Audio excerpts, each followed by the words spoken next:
Hotel नथा ॾियनि कंहिं बि तकलीफ़ जा असांजे होटल में बैन आहे सभु होटल में कयूं था जेकर अचे हाण त करियां रूह रचंदियूं आयल झोले साण हूंद कर लॻी ॻाल्हियूं करियां त हाणे बाज़ाब्ता तकलीफ़ जी ऐं सिंध जी मौजूदा सॼी सूरत ऐं गुज़ारिश कयां थो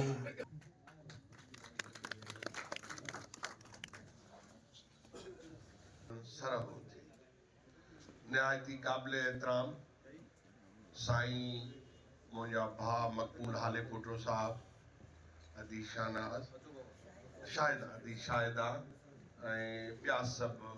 साना जा उहिदेदार सॼी क़ौमी तहरीक जी सिंध रबर कमेटी ऐं साईं जे फ़िक्र सां लाॻापियल दोस्तो कानूनदान सहाफ़ी ऐं डिघी जदोजहद कंदड़ असांजा मौज़िज़ अस्सलाम वालेकुम जी सिंधु देश जी साईं GM सैयद मां तमामु घणो शुक्रगुज़ार आहियां त सभु दोस्त साना जा जेके परॾेह में सिंध जा सफ़ीर आहिनि साना 41 साल अॻु क़ाइम थी ज़ियाई जबर ऐं ज़ुल्म जे ख़िलाफ़ अगरि साना सिंध जे माण्हुनि जो गॾियल आवाज़ आहे सिंध में इंसानी हक़नि जूं भनकड़ियूं थियनि जबरी गुमशुदगियूं ऐं दरिया ते धाड़ो लॻे ज़मीनुनि ते विलार थिए या पहाड़ कटजनि डेमोग्राफी सिंध जी चेंज करण जी कोशिश थिए उन में ही सॼो सथ सिंध जा साॼावंद उते असांजूं न्याणियूं भेणूं सफ़ारत खाननि जे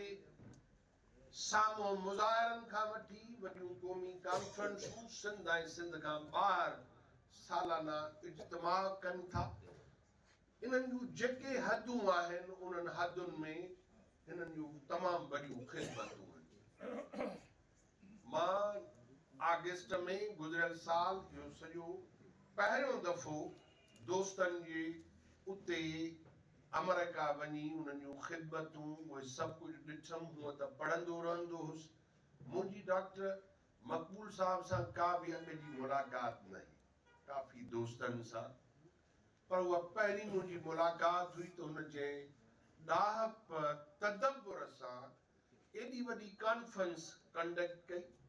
ऐं उन में जंहिं नमूने सां सिंध जो सॼो केस रखायो उहो ॾाढो शानाइतो हो पोइ जॾहिं ॾिठोसीं फेसबुक ते त साईं ऐं दोस्त ऐं अदी शाहिदा इहे सभु हिते आयल आहिनि त पोइ पाण में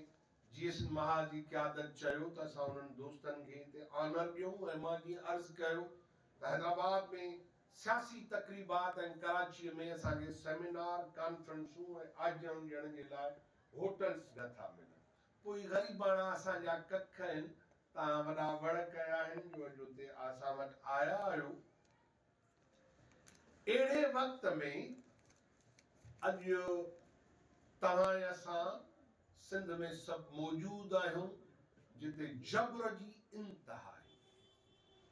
79 वरह लॻभॻि हिन रियासत खे थियण वारा आहिनि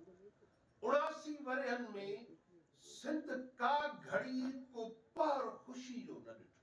ॾिठो कानून इंसाफ तरक्की बराबरी छो त पाकिस्तान जिन बुनियादनि ते 40 जी करारदाद आई मुस्लिम लीग 45 ऐं 46 में करारदाद ते मक़ासिद आणे सॼे उन गॾियल हिंदुस्तान जे अक्सीरती इलाइक़नि जी उन मुस्लिम आबादी जे मथां पंजाबनि यलगार कई पाकिस्तान ऐं हिंदुस्तान ऐं अंग्रेज़नि जे विच ते जेके मुआहिदा थिया उन में इहो न चयो वियो हो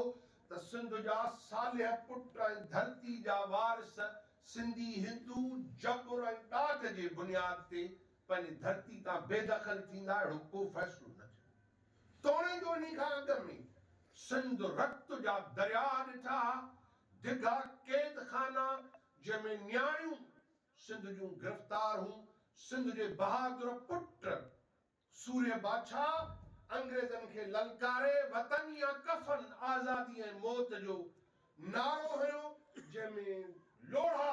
क़ैद खाना ठहिया, इज़तदारनि जे घरनि ते अंग्रेज़ फ़ौजुनि काह कई।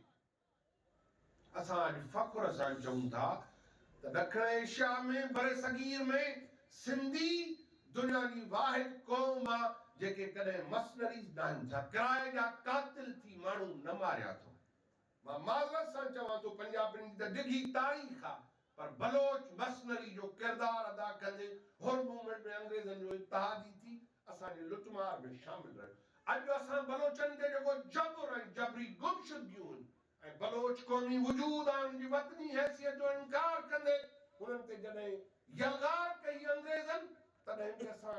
47 ऐं 48 में उनजे ख़िलाफ़ हुआसीं। अॼु बि जेको कुझु बलूचिस्तान में थिए थो असां उनजे ख़िलाफ़ आहियूं। त हिते वॾी विढ़ांग कईसीं। न्याणियूं, औरतूं, हैदराबाद जे लोढ़े खां वठी जोही जो लोढ़ो खां वठी नवाब शाह जो क़ैद खानो ऐं लोढ़ो,